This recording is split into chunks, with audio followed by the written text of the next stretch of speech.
என் அன்பு தேவனுடைய பிள்ளைகளே, இந்த நாளிலும் கர்த்தர் நம்மோடு கூட பேசுகிற அற்புதமான ஒரு வார்த்தை என்னாகமம் 17ஆம் அதிகாரத்தில் மோசேக்கும் ஆரோனுக்கும் விரோதமாக முறுமுறுக்கிற ஒரு கூட்டம் இருந்தது.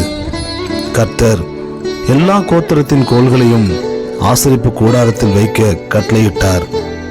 ஒரு ராத்திரியிலே ஆரோனின் கோல் மாத்திரம் துளிர்த்திருந்தது என்று வேதம் நமக்கு அருமையாக சொல்லுகிறது.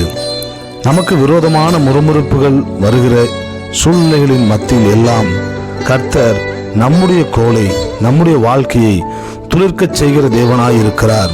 அது துளிர்விட்டது மாத்திரமல்ல, அது பூ பூத்து வாதுமை பழங்களை கொடுத்தது என்று சொல்லி வேதவசனம் அருமையாய் நமக்கு சொல்லுகிறது. உங்களுக்கு விரோதமாக ஒரு கூட்டம் முறுமுறுத்து கொண்டிருக்கலாம், விரோதமாக எழும்பி நிற்கலாம். ஆனால் கர்த்தர் உங்கள் வாழ்க்கை துளிர்க்க இன்றைக்கு கட்டளையிடுகிறார்.